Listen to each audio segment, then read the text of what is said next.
Franklin County, Arkansas, June 18, 1994. The summer of 1994 brought unprecedented rainfall to Franklin County, Arkansas. Rivers swelled beyond their banks, roads transformed into muddy torrents, and entire neighborhoods found themselves submerged under several feet of murky water. For most residents, the flooding meant temporary evacuation and property damage. For the Harrison family, it marked the beginning of one of the most perplexing missing persons cases in the region's history. The Harrison residents sat on Meadow Creek Road, a quiet rural stretch approximately 8 miles outside the small town of Charleston. The 2-story farmhouse had been in the family for nearly 2 decades, a modest but well-maintained property surrounded by dense oak trees and farmland. Robert Harrison, 42 years old, worked as an accountant for Riverside Manufacturing, a mid-sized industrial parts supplier in the county. His wife, Jennifer, 39, had recently taken a part-time position at the local elementary school library. Their children, Ethan and Emma, were 12 and 8 years old respectively, both students at Charleston Elementary. When the flooding began on the evening of June 15th, emergency services issued evacuation recommendations for low-lying areas throughout the county. The Harrison property, situated near a tributary of the Arkansas River, fell within the affected zone. Neighbors reported seeing emergency vehicles patrolling the area that night, loudspeakers announcing the evacuation order. Most families in the vicinity packed essential belongings and relocated to the emergency shelter established at the high school gymnasium or stayed with relatives on higher ground. By June 17th, the floodwaters had begun to recede. Residents started returning to assess the damage to their properties. Patricia Coleman, who lived in the nearest house approximately half a mile down the road, noticed something unusual about the Harrison residence as she drove past on her way home. The family's 2 vehicles remained in the driveway, both a blue sedan and a pickup truck, partially surrounded by receding mud and debris. More peculiarly, she could see lights on inside the house through the windows. Patricia found this strange. She knew the Harrisons well enough to exchange pleasantries at community gatherings, and Jennifer had mentioned during their last conversation at the grocery store that they planned to stay with Jennifer's sister in Little Rock if evacuation became necessary. The presence of the vehicles and the lights suggested someone had returned, yet Patricia had seen no activity around the property all day. Concerned for her neighbors' well-being, Patricia attempted to telephone the Harrison residence that evening. The call went unanswered. She tried again the following morning with the same result. Her concern deepened when she drove past the house again on June 18th and observed that the vehicles had not moved. The lights remained on, and there were still no visible signs of anyone coming or going from the property. At approximately 11 in the morning on June 18th, Patricia contacted the Franklin County Sheriff's Department to request a welfare check on the Harrison family. Deputy Stephen Martinez responded to the call, arriving at the property shortly after noon. He approached the front door and knocked repeatedly, announcing his presence as law enforcement. No response came from inside. Deputy Martinez circled the house, peering through windows and calling out for the family.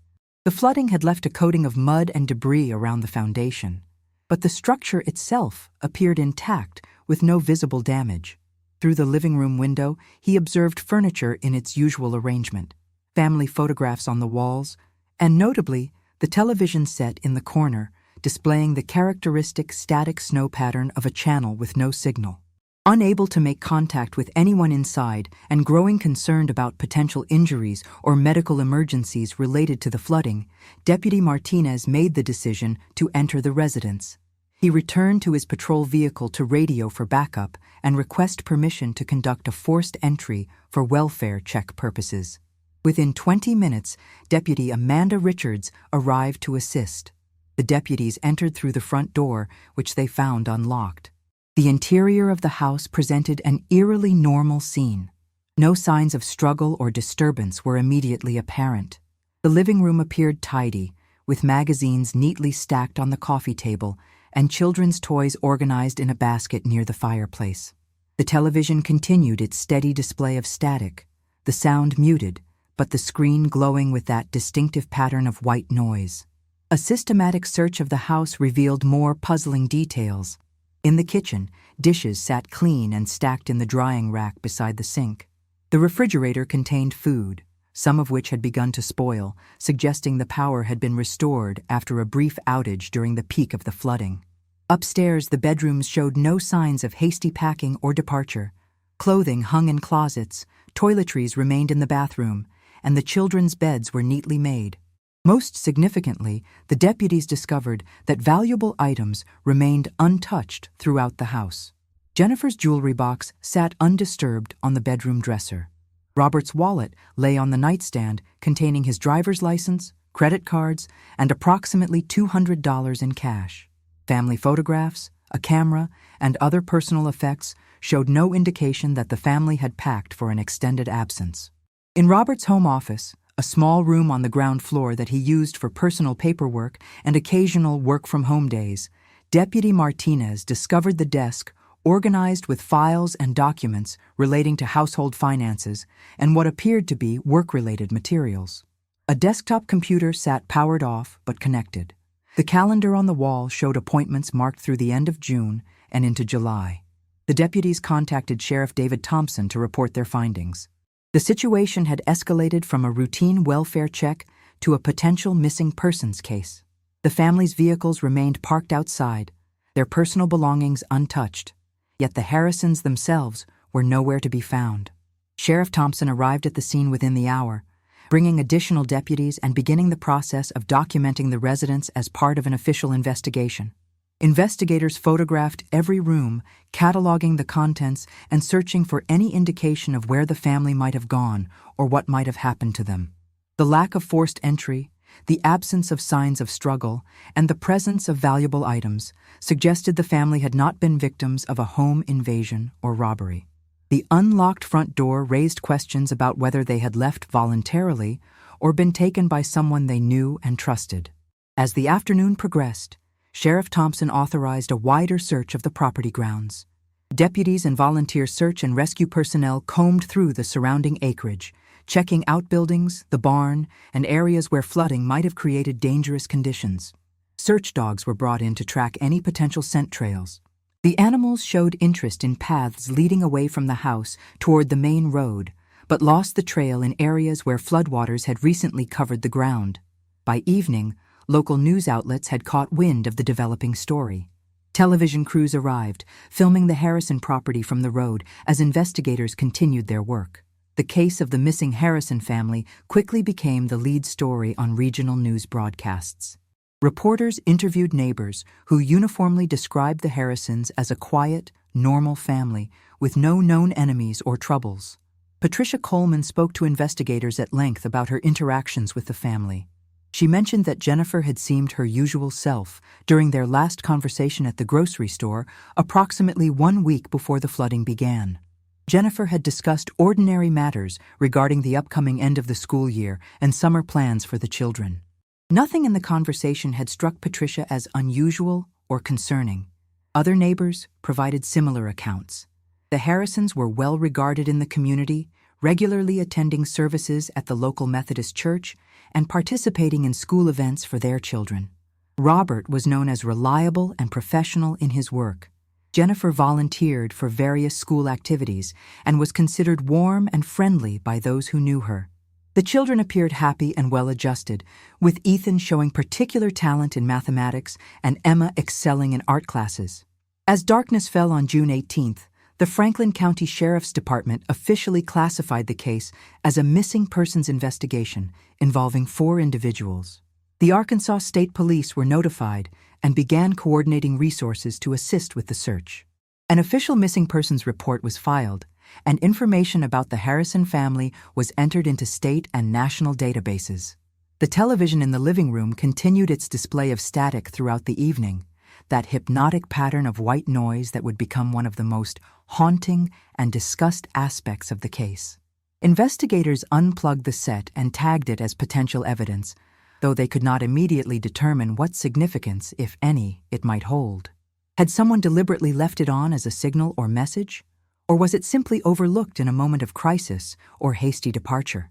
As the first day of the official investigation drew to a close, Sheriff Thompson addressed the assembled media outside the Harrison property.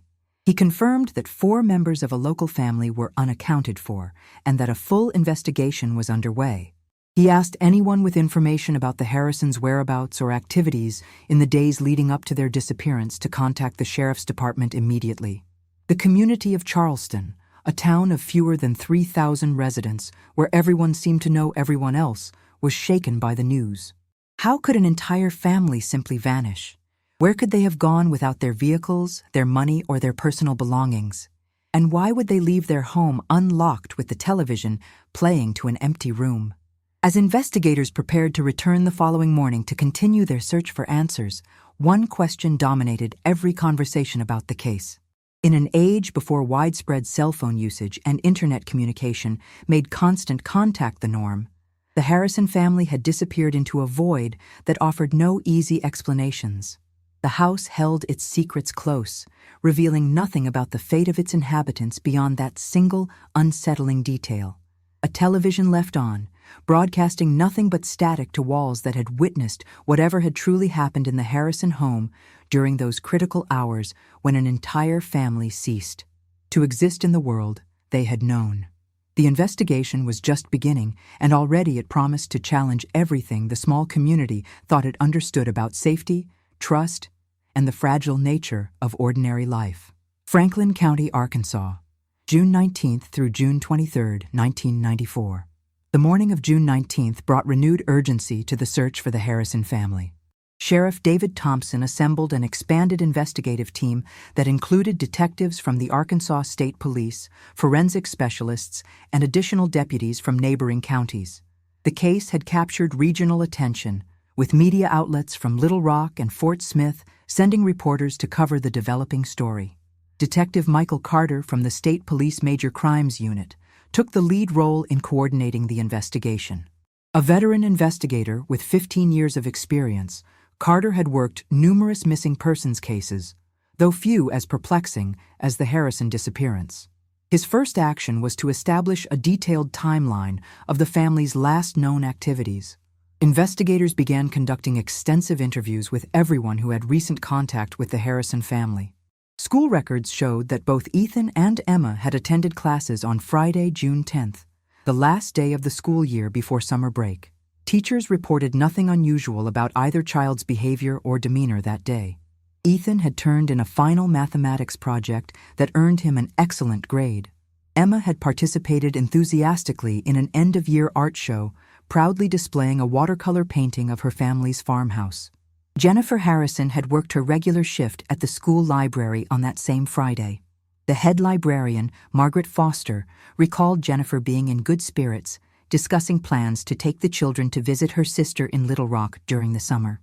Jennifer had mentioned that Robert would be taking some vacation time in July, and the family hoped to make a trip to the Ozark Mountains for camping. Nothing in the conversation suggested any problems or concerns weighing on Jennifer's mind.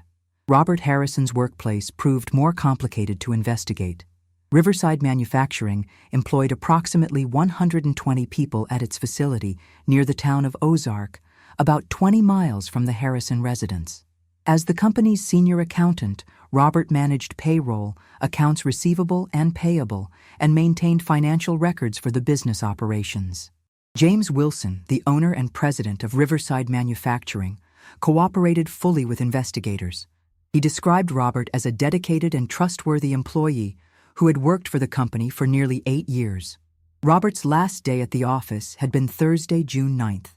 He had requested Friday off to handle some personal matters, a request Wilson had approved without question given Robert's reliable work history. However, when investigators examined Robert's work schedule more closely, a pattern emerged that warranted further scrutiny. Records showed that Robert had been working considerably longer hours in recent months, often staying at the office well past normal business hours. According to the security log at Riverside Manufacturing, Robert had accessed the building after hours on multiple occasions in April and May, sometimes remaining until late evening. Detective Carter requested permission to review Robert's work files and computer records. Wilson granted this access, though he expressed surprise at the implication that Robert's work might somehow relate to his disappearance. The financial records appeared to be in order at first glance, but forensic accountants would need time to conduct a thorough analysis of the company's books and Robert's specific activities. While this background investigation proceeded, search teams continued combing the area around the Harrison property. The flooding had complicated matters significantly, as water damage had disturbed ground surfaces and potentially washed away evidence. Nevertheless, investigators discovered several items of interest that suggested the family's movements in the days before they vanished. Approximately 100 yards from the house, near the tree line marking the edge of the property, searchers found fresh tire tracks preserved in dried mud. The tracks did not match either of the Harrison family vehicles. Crime scene technicians photographed and cast the tire impressions, which appeared to belong to a larger vehicle, possibly a truck or SUV. The positioning of the tracks suggested the vehicle had parked in that location rather than simply driving past. More significantly, investigators discovered footprints in the mud surrounding the house that did not appear to match the shoe sizes of any Harrison family member. The prints suggested at least one adult, possibly two, had approached the house from the direction where the unknown vehicle had parked. The impressions were partially degraded by rain and flooding, making precise analysis difficult, but they provided the first concrete evidence that someone other than the Harrison family had been on the property around the time of the disappearance. Forensic examination of the house interior yielded additional clues. Fingerprint analysis revealed multiple sets of prints throughout the home, most belonging to family members as expected. However, several unidentified prints were discovered on the back door handle and on surfaces in Robert's home office. These prints did not match any Harrison family member or the law enforcement personnel who had entered the house during the welfare check. The investigation of Robert's home office produced perhaps the most intriguing discovery. While the room appeared orderly at first inspection, careful examination revealed subtle signs of disturbance. File folders in one drawer of the desk appeared to have been rifled through and replaced hastily, not matching the meticulous organization evident in other parts of Robert's filing system. Several hanging files showed slight displacement, as if someone had removed documents and not returned them to their exact original positions. More tellingly, investigators found the remnants of burned paper in a metal trash can in the office. Robert apparently used this can as a makeshift receptacle for destroying sensitive documents. Analysis of the ash and partially burned fragments revealed that someone had destroyed numerous papers shortly before the family's disappearance. Document examiners managed to recover fragments of text from the least damaged pieces, revealing what appeared to be financial records and handwritten notes in Robert's distinctive penmanship. The recovered fragments proved difficult to reconstruct completely, but certain words and numbers were legible. One fragment contained the word discrepancy written in Robert's hand, followed by several dollar amounts that forensic accountants would later determine represented significant sums of money. Another fragment showed what appeared to be account numbers that did not correspond to any of the Harrison family's known bank accounts. Detective Carter authorized a comprehensive examination of the Harrison family's financial records. Bank statements, credit card records, and other financial documents were subpoenaed and analyzed. The family's primary checking and savings accounts showed normal activity consistent with their income and expenses. Robert's salary from Riverside Manufacturing, combined with Jennifer's part-time income, adequately explained their standard of living and spending patterns. However, investigators discovered something unexpected when they examined Robert's personal papers more thoroughly. Hidden in the back of a locked desk drawer, beneath a false bottom that required careful inspection to detect, deputies found a small notebook containing handwritten entries in Robert's meticulous accounting style. The notebook documented deposits and withdrawals from what appeared to be a separate bank account not reflected in the family's regular financial records. The entries in this hidden notebook dated back approximately 14 months, beginning in April of 1993. They showed regular deposits ranging from $500 to $2,000, occurring roughly every 2 to 3 weeks. The deposits were identified only by initials and dates, with no clear explanation of their source. The most recent entry was dated June 7, 1994, just days before the family's disappearance, recording a deposit of $1,500. Following this discovery, investigators contacted every financial institution in the region, requesting information about accounts held by Robert Harrison. This process revealed the existence of a savings account at a bank in Fort Smith, approximately 40 miles from the Harrison residence. The account had been opened in Robert's name alone in April 1993, around the same time the entries in the hidden notebook began. Records from this Fort Smith bank account showed deposits matching those documented in Robert's notebook, with the accumulated balance reaching nearly $38,000 by early June 1994. Robert had made no withdrawals from this account since its opening. The deposits were all made in cash, leaving no electronic trail to indicate their source. Bank surveillance footage from Robert's visits to make these deposits had been routinely erased after the standard retention period, leaving investigators with no visual record of his activities. This discovery raised immediate questions about the source of this additional income. Was Robert involved in some form of illegal activity? Had he discovered financial irregularities at Riverside Manufacturing and been paid to keep quiet? Or was there another explanation for this hidden accumulation of funds that might relate to the family's disappearance? Detective Carter's team expanded their investigation to include Robert's activities outside of work and home. Neighbors were questioned more extensively about any unusual visitors to the Harrison property in the weeks and months before the disappearance. Several residents recalled seeing unfamiliar vehicles on Meadow Creek Road at various times, though none could provide detailed descriptions or license plate numbers. Rural areas typically saw little traffic, making any unknown vehicle somewhat notable, but residents had assumed these were simply visitors to one of the properties along the road. One neighbor, however, provided information that seemed potentially significant. Timothy Mitchell, who lived approximately 1 mile from the Harrison property, recalled seeing a dark-colored SUV parked along the road near the Harrison driveway on the evening of June 14th, the night before the evacuation order was issued due to flooding. Mitchell had noticed the vehicle because it was parked in an unusual location, partially concealed by trees, rather than in the Harrison driveway itself. He estimated seeing it around 8 or 9 in the evening while driving home from working a late shift at a manufacturing plant. Mitchell had not thought much of the observation at the time, assuming it might be a visitor to the Harrison family or someone who had pulled over for some other reason. He had not seen anyone inside or around the vehicle and could provide no description beyond the general size and dark color. Still, this sighting aligned with the tire tracks found on the Harrison property, suggesting someone in a larger vehicle had indeed visited or surveilled the property shortly before the family's disappearance. As the investigation entered its 5th day, Detective Carter convened a meeting of the investigative team to review all gathered evidence and develop theories about what had happened to the Harrison family. The picture emerging was far more complex than a simple missing persons case. The hidden bank account, the burned documents, the unknown visitors to the property, and the mysterious source of additional income all suggested Robert Harrison had been involved in something he had kept secret from his family and community. Yet significant questions remained unanswered. If Robert was involved in something illegal or dangerous, why would the entire family disappear together? If they were fleeing some threat, why leave behind their vehicles, money, and personal belongings?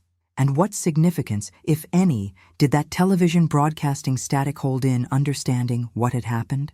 The forensic team completed their analysis of the television set itself, finding nothing unusual about the device beyond its being left on and tuned to a channel that broadcast no signal. The channel selector showed it had been set to position 13, a frequency that carried no licensed broadcast station in the region. Someone had deliberately tuned it to display static, though whether as a signal, a distraction, or for some other purpose remained unclear. As news of the hidden bank account and mysterious deposits leaked to the media, public speculation about the case intensified. Some theorized that Robert had embezzled money from his employer and fled with his family to avoid prosecution. Others suggested the family might have witnessed something dangerous and been forced to disappear. More sensational theories involving organized crime or witness protection programs circulated through the community, though investigators had no evidence supporting such dramatic scenarios. Behind the scenes, Detective Carter focused his investigation on 2 primary leads: determining the source of Robert's hidden income and identifying the unknown individuals who had visited the Harrison property. Both lines of inquiry promised to shed light on why an ordinary family had vanished without a trace, leaving behind only questions, an unlocked door, and a television playing to an empty room. What investigators would discover in pursuing these leads would prove far more disturbing than anyone in the small community of Charleston could have imagined. Franklin County, Arkansas, June 24th through June 30th, 1994. The investigation into Robert Harrison's hidden financial activities took a dramatic turn when forensic accountants from the state police completed their analysis of Riverside Manufacturing's financial records. What they discovered would transform the case from a puzzling disappearance into something far more sinister. Detective Michael Carter received the preliminary report on the morning of June 24th. The forensic team had identified systematic irregularities in the company's accounts dating back approximately 18 months. Someone with access to the financial systems had been diverting funds through a sophisticated scheme involving false vendor invoices and manipulated payroll records. The total amount involved exceeded $200,000. The methodology was clever, but not flawless. Fake companies had been created to bill Riverside Manufacturing for services never rendered. Small amounts were added to legitimate payroll deposits, with the excess redirected to accounts controlled by the perpetrator. Individual transactions were kept small enough to avoid immediate detection, but over time, they accumulated into substantial sums. The scheme required detailed knowledge of the company's accounting systems and regular access to financial records, pointing directly to someone in Robert Harrison's position. However, the forensic accountants made a discovery that complicated the picture considerably. While Robert certainly had the access and knowledge to execute such a scheme, the analysis revealed something unexpected. The pattern of fraudulent transactions showed two distinct methodologies, suggesting the possible involvement of multiple individuals. Some diversions followed one approach to concealing the theft, while others used different techniques. Either Robert had deliberately varied his methods to confuse detection, or someone else had been working alongside him. Detective Carter ordered a comprehensive investigation of all Riverside Manufacturing employees with access to financial systems. This review identified 3 individuals besides Robert who possessed sufficient access and knowledge to potentially participate in the embezzlement scheme. One was James Wilson himself, the company owner, though investigators considered him an unlikely suspect given that he was essentially stealing from himself.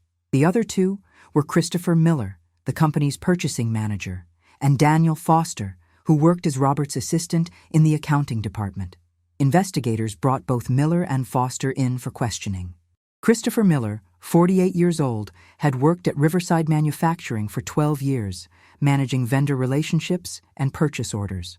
His role gave him direct involvement in approving invoices and processing payments, making him a person of interest in the investigation. However, Miller's financial records showed no unusual deposits or lifestyle changes consistent with having stolen substantial sums. His bank accounts, credit cards, and known assets aligned with his salary and appeared legitimate. Daniel Foster presented a more complicated picture. 29 years old and relatively new to the company, having been hired just 2 years earlier, Foster had worked closely with Robert Harrison on various accounting tasks. His position gave him access to financial systems, though not the same level of authority Robert possessed. Investigators discovered that Foster had personal financial problems, including significant credit card debt and a history of late payments on various accounts. These circumstances provided a potential motive for involvement in embezzlement. During questioning, Foster appeared nervous and evasive when asked about his relationship with Robert Harrison and his knowledge of the company's financial systems. He acknowledged working closely with Robert, but claimed no awareness of any irregularities in the accounts. However, phone records revealed numerous calls between Foster's home and the Harrison residence in recent months, far more than would be expected for purely work-related communication between colleagues. While the investigation into the embezzlement scheme progressed, another team of investigators focused on tracking Robert Harrison's movements in the days before the family's disappearance. Credit card records showed that Robert had made several unusual purchases in early June. On June 2nd, he had bought camping supplies at an outdoor equipment store in Fort Smith, spending nearly $800 on items including a high-quality tent, sleeping bags, portable water filtration system, and non-perishable food supplies. The purchase struck investigators as significant for several reasons. The Harrison family had camping equipment already, items they had accumulated over years of occasional outdoor trips. The new purchases suggested preparation for an extended period away from civilization, far beyond a typical family camping weekend. Moreover, Robert had paid cash for these items despite having available credit, suggesting a desire to avoid creating an electronic record of the transaction. Investigators only learned of the purchase through interviews with store employees who remembered the substantial cash sale. Additional investigation revealed that Robert had withdrawn $15,000 in cash from the hidden Fort Smith bank account on June 6th, just days before the family vanished. This represented a significant portion of the accumulated funds in that account. Bank employees recalled Robert making the withdrawal in person, requesting the money in various denominations. He had appeared calm but purposeful during the transaction, offering no explanation for needing such a large cash sum. The investigation also uncovered a series of phone calls from the Harrison residence to various government offices in the weeks before the disappearance. Jennifer Harrison had contacted the State Department on 3 occasions in May, inquiring about passport applications and expedited processing procedures. She had also called a travel agency specializing in international bookings, though no actual reservations had been made under the Harrison name with that agency or any other investigators could identify. These discoveries painted a picture of a family preparing for flight, possibly planning to leave the country to escape prosecution for embezzlement or to flee from some threat. Yet critical questions remained. If the Harrisons had been planning to disappear, why leave their vehicles behind? Why abandon the cash in Robert's wallet and Jennifer's jewelry? And most puzzling, why leave the house unlocked with that television broadcasting static? Detective Carter authorized a more intensive search of the Harrison property and surrounding areas. Teams with ground-penetrating radar examined the grounds for any signs of disturbed earth that might indicate buried evidence or worse. Divers searched the flooded areas of the nearby creek and river, looking for anything that might have been discarded or lost during the chaos of the evacuation period. Every outbuilding, storage area, and structure on the property was thoroughly examined. In the barn, investigators made a discovery that seemed to answer at least one question while raising many others. Hidden beneath old hay bales in a corner of the structure, deputies found a collection of items that appeared to have been deliberately concealed. The cache included 4 backpacks, each packed with clothing, toiletries, and personal items sized appropriately for different family members. One backpack clearly belonged to Robert, containing men's clothing and items. Another held women's items consistent with Jennifer's size and style. 2 smaller backpacks were packed with children's clothing, appropriate for Ethan and Emma. Each backpack also contained substantial amounts of cash, totaling approximately $28,000, distributed among the 4 bags. The money was bundled and wrapped in plastic, protected against moisture. Additionally, the backpacks held basic camping supplies, flashlights, batteries, and other items useful for extended time away from home. Most significantly, investigators found 4 passports in the largest backpack. They were genuine United States passports issued in the names of the Harrison family members, but the photographs showed the family members with altered appearances. Robert appeared with a beard and glasses he did not normally wear. Jennifer's hair was styled and colored differently than her usual appearance. The children's photos showed subtle changes in hairstyle and styling.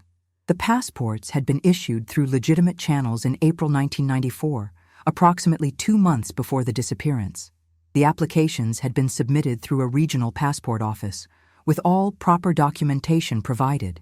However, the photographs used were clearly intended to make the family members less recognizable as the Harrisons.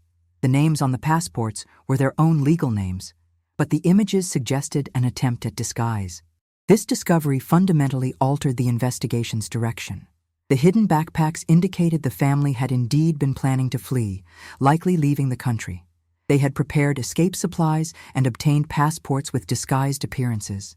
Yet they had not taken these carefully prepared items with them when they disappeared. Something had prevented them from executing their planned escape, or something had happened that made those plans irrelevant. Detective Carter ordered analysis of the backpacks and their contents for fingerprints and other forensic evidence. The results showed prints belonging to all 4 Harrison family members on various items as expected. However, the forensic team also discovered additional unidentified fingerprints on the plastic wrapping around the cash bundles and on the exterior of the backpacks themselves.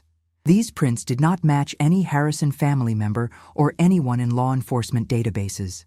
The investigation team convened to reassess their understanding of the case.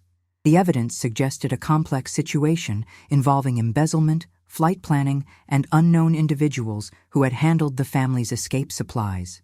The partially burned documents in Robert's office, the hidden bank account, the camping equipment purchases, and now the prepared escape backpacks all pointed to a family desperately trying to disappear. Yet they had vanished without taking any of these carefully prepared resources.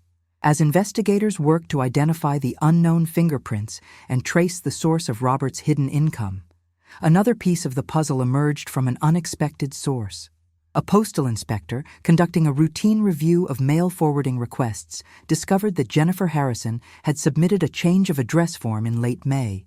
The form requested that mail addressed to the Harrison family be forwarded to a post office box in the small town of Mountain View, Arkansas, approximately 90 miles northeast of Charleston. This revelation led investigators to the Mountain View post office, where they learned that Robert Harrison had rented the post office box in question using his real name in mid-May. Postal employees recalled seeing Robert visit the location on several occasions to collect mail.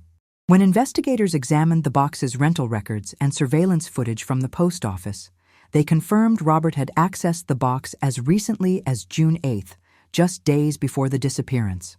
The discovery of this secret mail drop suggested another layer to the Harrison family's activities. What correspondence were they receiving that needed to be kept separate from their home address? Investigators obtained a warrant to examine any mail still present in the box and to review postal records of what had been sent there.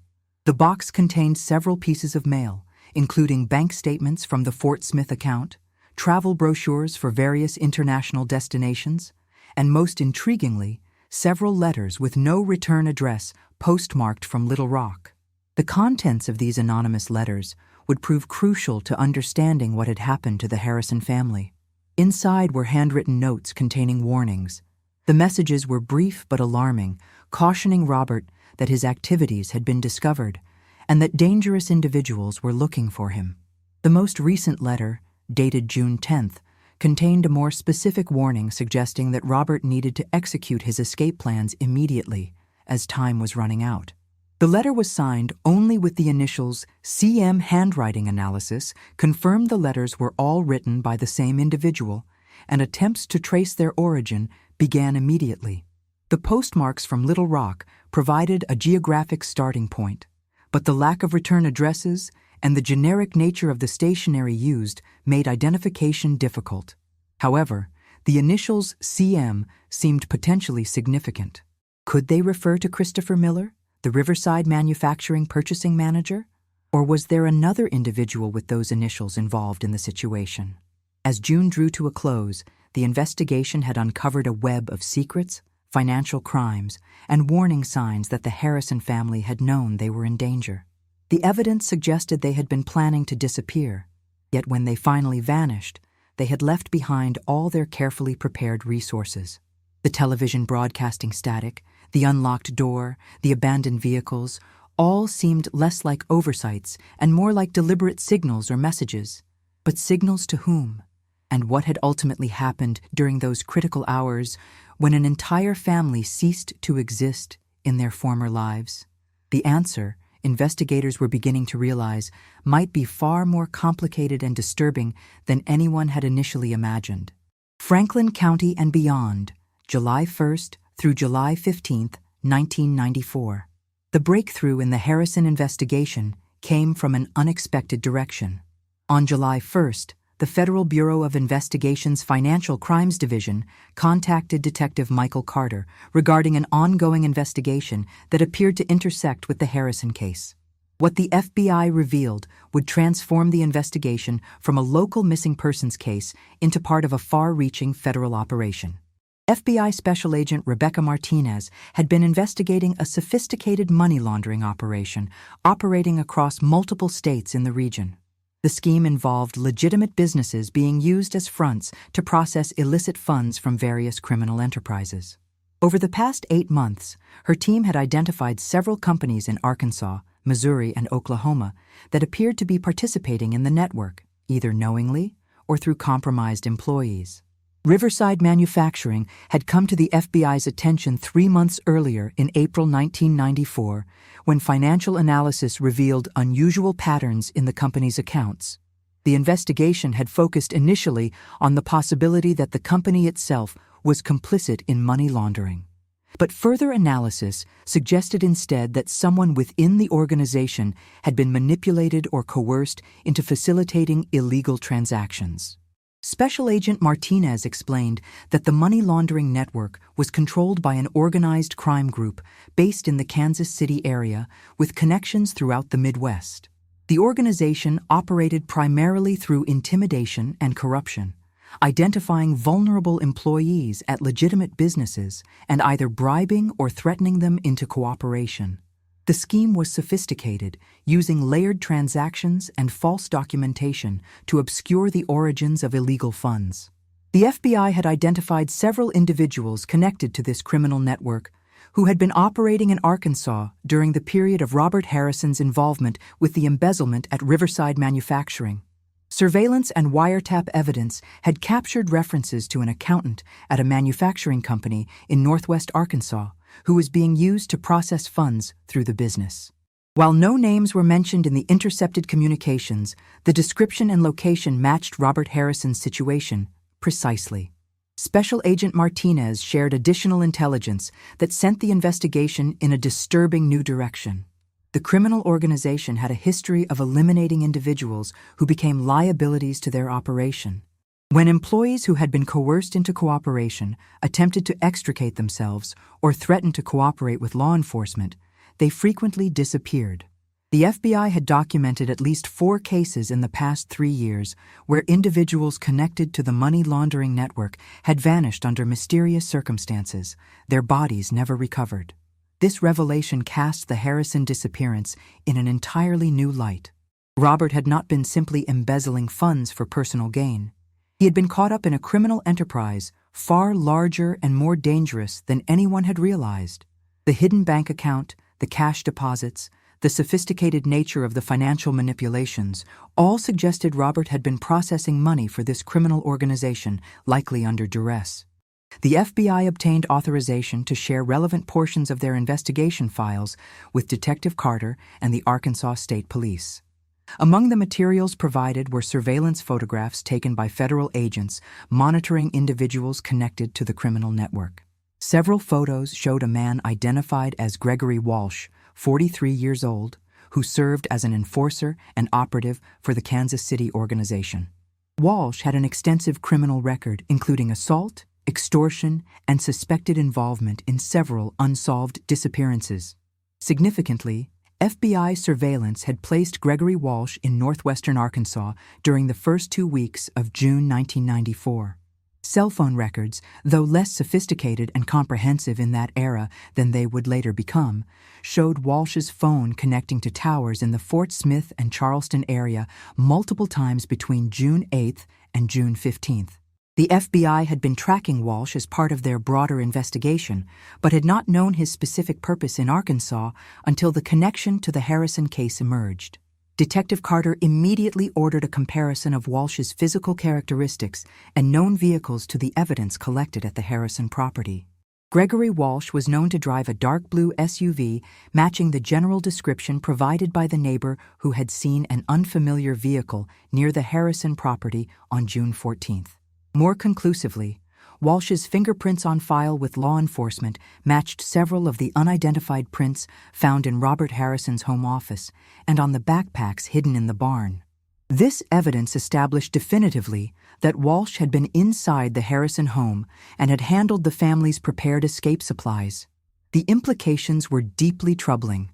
An enforcer for a criminal organization known for making people disappear had been in the Harrison house shortly before the family vanished.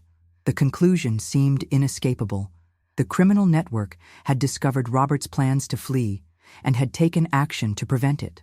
The FBI expanded their investigation, allocating additional resources to locate Gregory Walsh and determine his activities during the relevant time period. Federal agents traced Walsh's movements using credit card records, gas station receipts, and motel registration records. The timeline that emerged was chilling in its precision.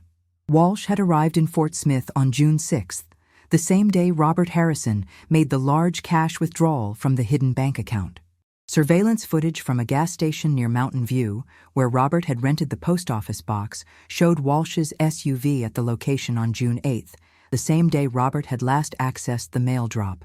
Walsh had clearly been following Robert, monitoring his activities and preparations for flight. The FBI discovered that Walsh had rented a room at a small motel in Charleston from June 10th through June 16th, providing him with a base of operations in the immediate area during the critical period. Motel staff, when shown Walsh's photograph, confirmed he had stayed there but reported seeing him infrequently.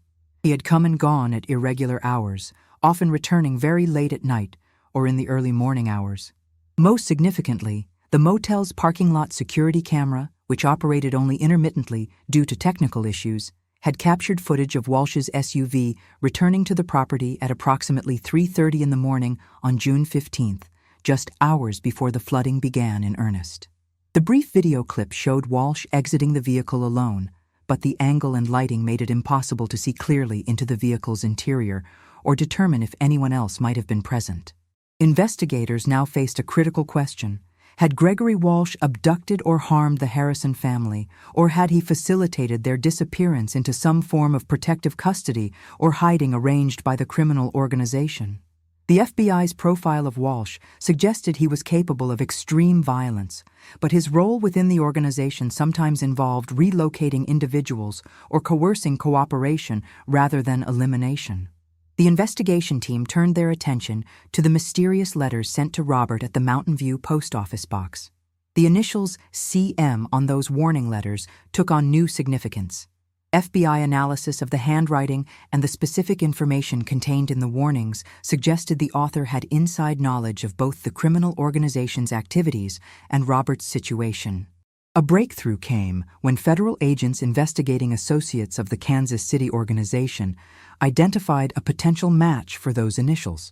Christopher Morrison, a former accountant who had worked for businesses connected to the money laundering network, had become a confidential informant for the FBI approximately 1 year earlier. Morrison had been recruited after facing federal charges for his own involvement in financial crimes, agreeing to provide information about the organization's operations in exchange for reduced prosecution. FBI records showed that Christopher Morrison had been aware of the organization's activities in Arkansas and had specifically mentioned concerns about an accountant at a manufacturing company being pressured into cooperation. Morrison had expressed worry that the individual would be harmed when the organization no longer needed his services or if he attempted to extricate himself. The FBI had Morrison in protective custody, living under restricted conditions while his cooperation with the ongoing investigation continued. When questioned about the letters, Morrison confirmed he had sent them to Robert Harrison. Morrison explained that he had learned through his contacts within the organization that Robert was in danger. The criminal network had been using Robert to process funds through Riverside Manufacturing, threatening him and his family to ensure cooperation. When Morrison discovered that the organization was planning to eliminate Robert once the current phase of their money laundering operation concluded, he had attempted to warn him anonymously. Morrison revealed crucial information about the organization's methods. When they determined that an asset like Robert had become too risky to maintain, or when an operation was concluding, they typically arranged for the individual, and often their family, to disappear permanently. The organization had the resources and connections to make people vanish without a trace, either through murder and careful disposal of remains, or, in rare cases, through forced relocation into situations where the individuals effectively ceased to exist under their former identities. According to Morrison, the organization sometimes used flooding, fires, or other natural disasters as cover for their activities, taking advantage of the chaos and disruption such events created. The timing of the Harrison family's disappearance during the major flooding in Franklin County appeared consistent with this pattern. Emergency evacuations, disturbed crime scenes, and the general confusion of disaster response provided ideal conditions for making people disappear while minimizing the risk of witnesses or immediate discovery. The FBI traced Gregory Walsh's movements after he departed the Charleston area. Records showed he had driven to Kansas City on June 16th, remaining there for several days before traveling to Chicago. Federal agents had briefly lost track of him after that point, though they knew he remained active in the organization's operations. An intensive effort to locate Walsh for questioning was launched. The FBI issued alerts through their field offices nationwide and coordinated with local law enforcement agencies. U.S. Marshals joined the search given Walsh's status as a suspect in a federal investigation. However, individuals like Walsh, experienced in evading law enforcement and skilled at living without leaving obvious traces, could be remarkably difficult to locate. While the search for Walsh continued, investigators pursued other leads that might reveal what had happened to the Harrison family. The FBI's intelligence suggested several possible scenarios. Walsh might have murdered the family and disposed of their bodies in a location where they would be difficult or impossible to find. The extensive flooding in the area provided numerous possibilities for concealing remains in rivers, creeks, or flooded terrain where evidence might be washed away or obscured. Alternatively, Walsh might have forced the family to relocate under threat, taking them to a location where they would be held under control of the organization. This scenario seemed less likely given the violence typically associated with Walsh's activities, but it remained a possibility investigators had to consider. The organization might have decided Robert's skills were still valuable enough to keep him alive under conditions that prevented him from cooperating with authorities or fleeing. A third possibility, remote but not impossible, was that the criminal organization had facilitated a form of forced witness protection, relocating the family with new identities while maintaining control over their lives and activities.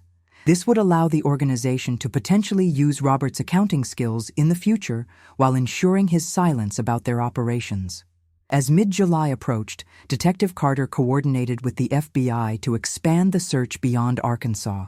Investigators reviewed missing persons reports and unidentified remains cases from surrounding states, looking for any possible connection to the Harrison family.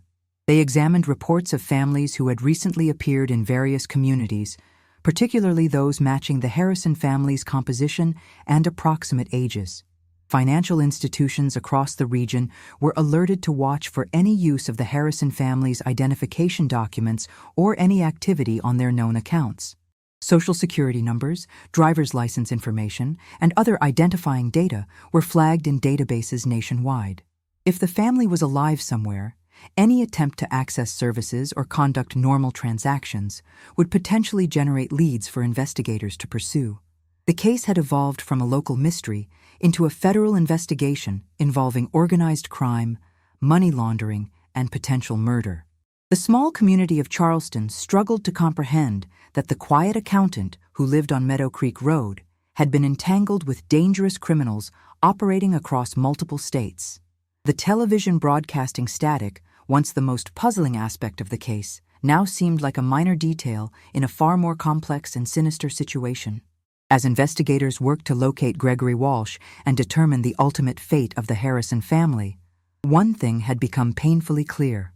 Robert Harrison's attempt to escape had been discovered by people with the means and motivation to ensure he and his family never had that chance. Ozark Mountains, Arkansas, July 16th through August 10th, 1994. The search for Gregory Walsh led federal investigators to an unexpected discovery that would finally answer the question of what happened to the Harrison family. On July 16th, FBI agents arrested Walsh at a warehouse facility in Tulsa, Oklahoma, where he had been conducting business for the criminal organization. The arrest came after weeks of coordinated surveillance by multiple law enforcement agencies tracking his movements across state lines. During the initial interrogation, Walsh invoked his right to legal counsel and refused to provide any information about his activities in Arkansas or his connection to the Harrison family. However, his arrest triggered a series of events that would ultimately unravel the mystery. Walsh's associates within the criminal organization, unaware of his capture, attempted to contact him using phones and communication methods that were now under FBI surveillance. These intercepts provided investigators with valuable intelligence about the organization's operations and locations. One intercepted conversation between two individuals discussing the need to check on a property in the Ozark Mountains attracted immediate attention from the investigative team. The conversation referenced someone needing to deliver supplies and ensure that everything remained secure at a location described only by a set of coordinates.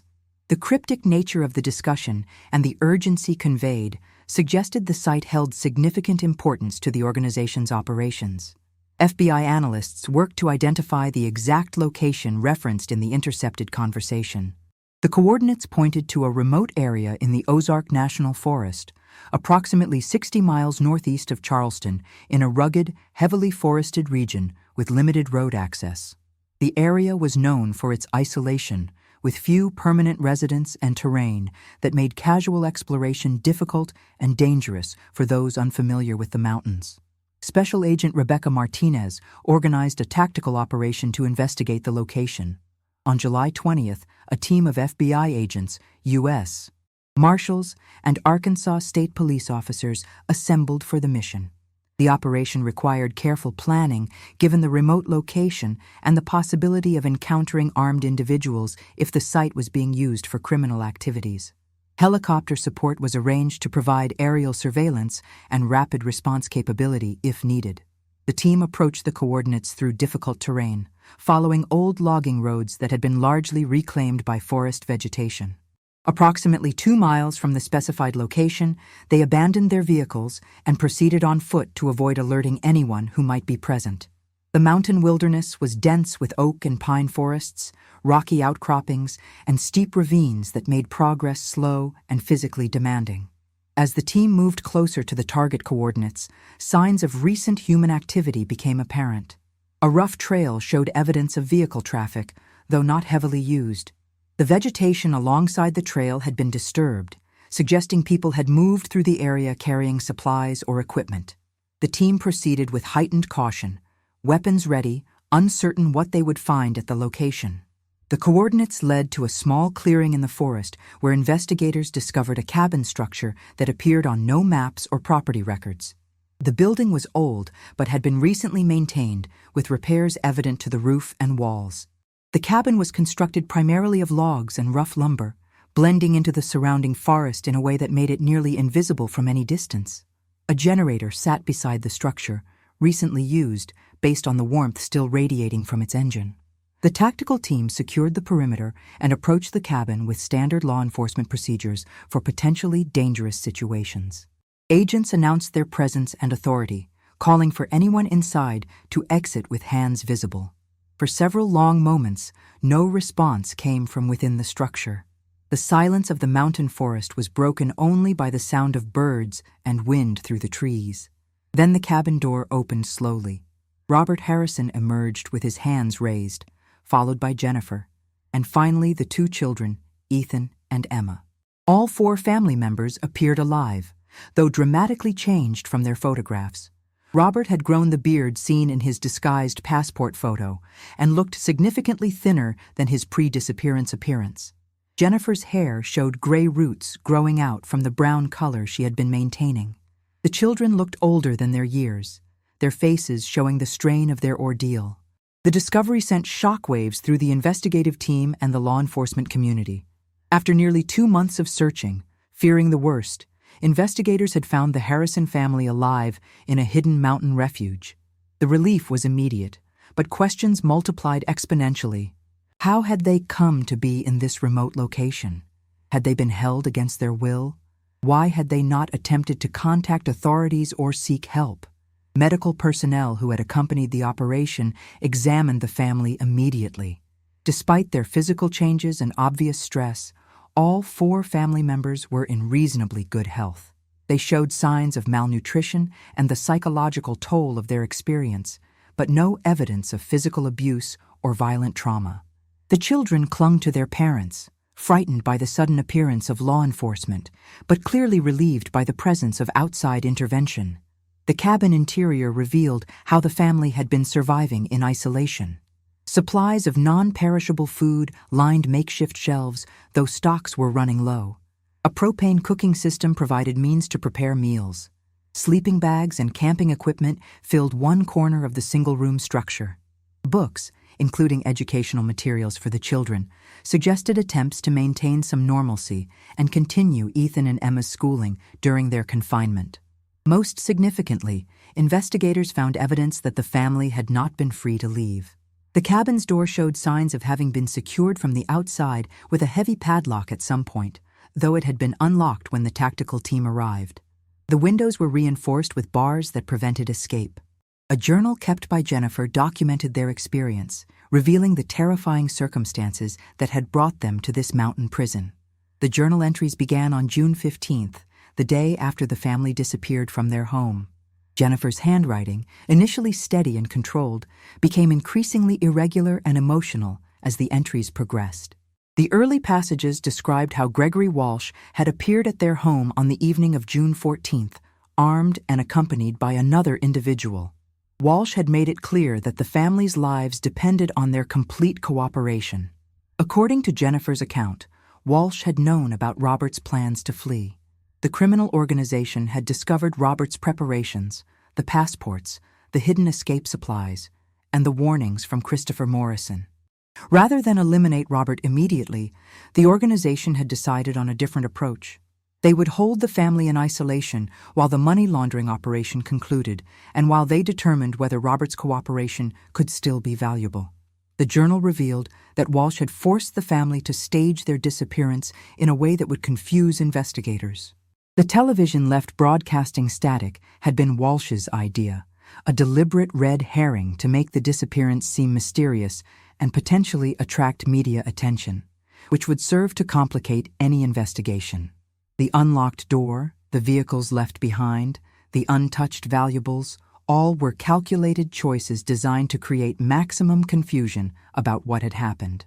Walsh had transported the family to the mountain cabin in his SUV during the early morning hours of June 15th, taking advantage of the flooding and evacuation chaos to move them without being observed. The timing had been deliberate, using the natural disaster as cover exactly as FBI informant Christopher Morrison had suggested the organization typically operated. The cabin had been used by the criminal network for various purposes over the years. A secure location where they could hold people or store contraband far from law enforcement observation. Jennifer's journal documented the days and weeks that followed, the fear and uncertainty of not knowing if they would survive, the attempts to maintain hope and normalcy for the children's sake, and the occasional visits from individuals bringing supplies and checking on their confinement. Walsh himself had visited twice, according to the entries, though other unnamed associates of the organization had handled most of the logistics of keeping the family supplied and secured. The journal's most recent entries revealed a shift in the family's situation. For the past week, no one had come to check on them or deliver supplies. The padlock on the door had been left open during the last visit, an oversight or perhaps an indication that the organization had abandoned the location. Robert and Jennifer had been debating whether to risk attempting to hike out of the mountains and seek help, but fear of being caught or of leading their captors back to their children had kept them paralyzed with indecision.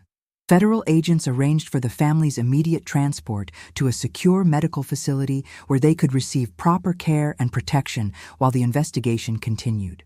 The children were examined by specialists in trauma and family services, beginning the long process of addressing the psychological impact of their ordeal. Robert and Jennifer were extensively debriefed by FBI agents, providing detailed accounts of their experience and information about the individuals who had held them captive. Robert's statement to investigators filled in crucial details about how he had become entangled with the criminal organization. His account began nearly 2 years earlier, when Daniel Foster, his assistant at Riverside Manufacturing, had approached him with what seemed like an opportunity to earn additional income. Foster had connections to the money laundering network and had been tasked with recruiting Robert to facilitate the processing of funds through the company's accounts. Initially, Robert had refused, understanding the illegal nature of what was being proposed. However, the organization had not accepted his refusal. They had begun surveilling his family, making subtle threats, demonstrating their knowledge of the children's daily routines and Jennifer's schedule. Faced with threats against his family and believing he had no way to seek help without endangering them further, Robert had reluctantly agreed to cooperate. For over a year, Robert had facilitated the money laundering scheme, creating the false invoices and manipulated records that forensic accountants had later discovered. The cash deposits in his hidden Fort Smith bank account had not been payments for his cooperation, but rather funds he had been instructed to hold for the organization, available for their use if needed. Robert had been given no choice in the matter, operating under constant implied threat to his family's safety. When Robert had learned through Christopher Morrison's warnings that the organization planned to eliminate him once their current operation concluded, he had begun preparing the escape plan that investigators had discovered. The camping supplies, the disguised passports, the hidden backpacks, all represented his desperate attempt to save his family by fleeing before the organization could act against them. But the network had been watching more closely than Robert realized, and Gregory Walsh had intervened before the escape could be executed. Daniel Foster, Robert's assistant at Riverside Manufacturing, was arrested on federal charges related to the money laundering operation. Foster had been a willing participant in the scheme, recruited by the organization, and paid substantially for his role in compromising the company's financial systems and recruiting Robert. His cooperation with the investigation provided additional evidence and intelligence about the broader criminal network.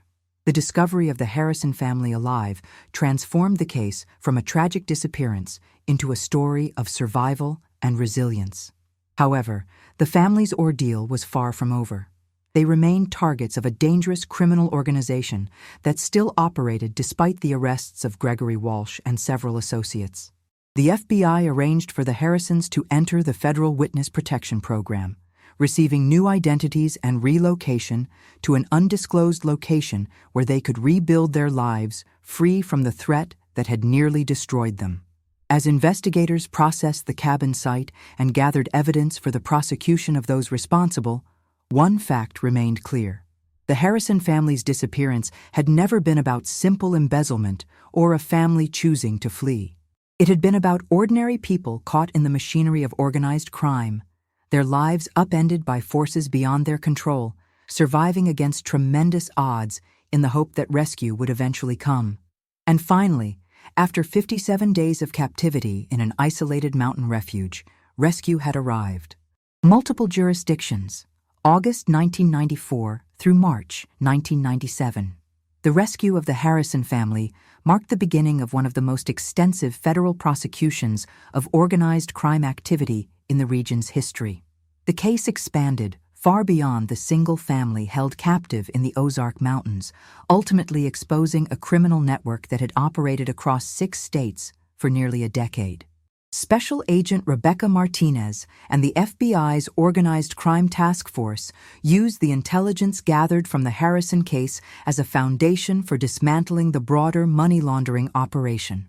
The evidence collected from Robert Harrison's testimony, the financial records from Riverside Manufacturing, and the information provided by confidential informant Christopher Morrison gave prosecutors the tools needed to build cases against multiple individuals within the criminal organization. Gregory Walsh, facing charges of kidnapping, conspiracy, and numerous other federal crimes, initially maintained his refusal to cooperate with investigators. However, as the evidence against him mounted and the scope of potential sentences became clear, his legal strategy shifted. In October 1994, Walsh entered into negotiations with federal prosecutors for a plea agreement in exchange for his cooperation in the broader investigation. Walsh's testimony proved devastating to the criminal organization. He provided detailed accounts of the network's operations, identifying key figures, describing methods used to launder money through legitimate businesses, and revealing locations where the organization maintained assets and conducted activities. His information led to additional search warrants, arrests, and the seizure of substantial assets belonging to the criminal enterprise. The prosecution of Daniel Foster proceeded more quickly than other aspects of the case. Faced with overwhelming evidence of his role in the money laundering scheme and his responsibility for recruiting Robert Harrison under threat, Foster accepted a plea agreement in December 1994. He received a sentence of 12 years in federal prison for his crimes, along with significant financial restitution obligations. His testimony at subsequent trials of higher-level members of the organization provided crucial corroboration of the prosecution's case. The case against the leadership of the Kansas City-based criminal organization took longer to develop and bring to trial. Federal prosecutors needed to build comprehensive cases that would withstand legal challenges and result in convictions that would effectively end the network's operations. Grand jury proceedings continued throughout 1995, with dozens of witnesses testifying and hundreds of documents and pieces of evidence being presented. In March 1996, federal grand juries in 3 jurisdictions returned indictments against 23 individuals connected to the money laundering network. The charges ranged from money laundering and racketeering to kidnapping, extortion, and conspiracy to commit violence. The indictments represented the culmination of years of investigation by the FBI, with the Harrison case serving as the catalyst that finally provided the evidence needed to take down the organization. The trials began in September 1996 and continued through early 1997. Robert Harrison testified at multiple proceedings, describing his coerced involvement in the scheme and the threats that had forced his cooperation. His testimony, delivered calmly and precisely despite the obvious emotional toll, proved compelling to juries. Jennifer Harrison also testified about the family's ordeal in captivity, her account of those 57 days bringing several jurors to tears. The children, Ethan and Emma, were spared from having to testify in open court. Video depositions were recorded with specially trained forensic interviewers, allowing the children to provide their accounts in a less traumatic setting.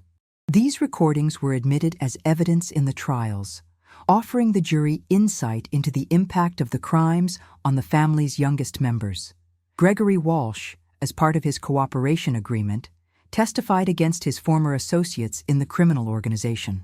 His testimony provided an insider's perspective on the network's operations and the decision-making that had led to the Harrison family's kidnapping.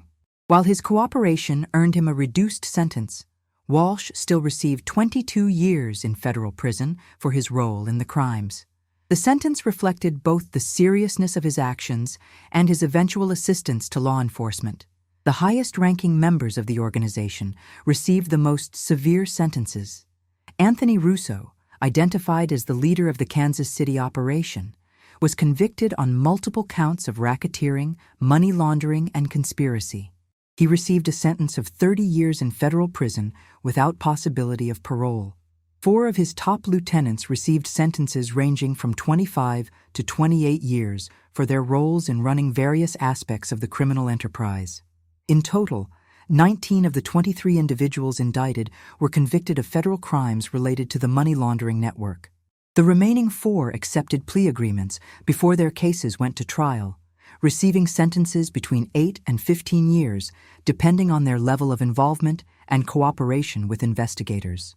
The collective sentences represented over 300 years of incarceration, effectively destroying the criminal organization that had operated with impunity for nearly a decade. The financial impact of the prosecutions extended beyond prison sentences. Federal asset forfeiture proceedings resulted in the seizure of properties, vehicles, bank accounts, and other assets worth approximately $8 million. These assets had been acquired through the proceeds of criminal activity and were liquidated to provide restitution to victims of the organization's crimes. The Harrison family received a portion of these funds, though no amount of money could truly compensate for the trauma they had endured. Riverside Manufacturing, the company unwittingly used as a vehicle for money laundering, underwent significant changes following the investigation. Owner James Wilson implemented new financial controls and oversight procedures to prevent similar compromise in the future. The company survived the scandal, though it took several years to fully rebuild its reputation and recover from the financial losses caused by the embezzlement scheme. The community of Charleston, Arkansas, struggled to process the revelation that one of their own families had been caught up in such a dangerous criminal enterprise. The case challenged assumptions about safety and the reach of organized crime into rural communities. Town meetings were held to discuss security concerns and to process the collective shock of discovering that such violence and criminality had touched their quiet town. Throughout the legal proceedings, the Harrison family remained in protective custody, their location and new identities carefully guarded by the U.S. Marshals Service. The Witness Protection Program provided them with the resources to establish a new life in a distant location where the remnants of the criminal organization could not locate them. The family received counseling and support services to address the psychological trauma of their experience. In a brief statement released through the FBI in March 1997, after the final trials concluded, the Harrison family expressed gratitude to the law enforcement officers who had rescued them and to the prosecutors who had brought their captors to justice. The statement acknowledged the long road to recovery that still lay ahead, but expressed hope that their testimony had helped protect other families from similar fates. The family requested privacy as they worked to rebuild their lives, and their request was respected by media outlets covering the case. The television left broadcasting static in the empty Harrison house. The detail that had captivated public attention when the case first broke became a symbol of the family's ordeal. That artificial snow pattern, deliberately staged by Gregory Walsh to confuse investigators, had served its intended purpose initially. But ultimately, it became a representation of the white noise that had obscured the truth, the confusion that had hidden a family's desperate survival. Once that static cleared and the truth emerged, justice could finally be served. Detective Michael Carter, who had led the initial investigation from the Arkansas State Police, reflected on the case in interviews given after the trials concluded. He emphasized the importance of persistent investigation, interagency cooperation, and the courage of victims willing to testify against dangerous criminals. The Harrison case, he noted, demonstrated that even in seemingly hopeless situations, determined law enforcement work, combined with advances in forensic techniques and financial analysis, could uncover the truth and bring criminals to justice. Special Agent Rebecca Martinez received commendations from the FBI for her work on the case, which had grown from a routine financial investigation into a complex organized crime prosecution. She continued her work with the Financial Crimes Division, using lessons learned from the Harrison case to identify and dismantle other criminal networks operating in the region. Christopher Morrison, the confidential informant whose warnings to Robert Harrison had attempted to prevent the tragedy, completed his cooperation agreement with the FBI. He received a reduced sentence for his own previous crimes and entered witness protection, having provided valuable assistance in multiple investigations beyond the Harrison case. His attempt to warn Robert, while ultimately unsuccessful in preventing the kidnapping, had provided investigators with crucial early information about the criminal organization's methods. As the decade drew to a close, the Harrison case remained one of the most discussed criminal investigations in Arkansas history.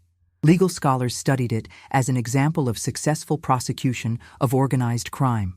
Social workers and counselors examined it as a case study in family trauma and recovery. Law enforcement agencies used it as a training example for recognizing and investigating complex criminal enterprises hidden within seemingly legitimate business operations.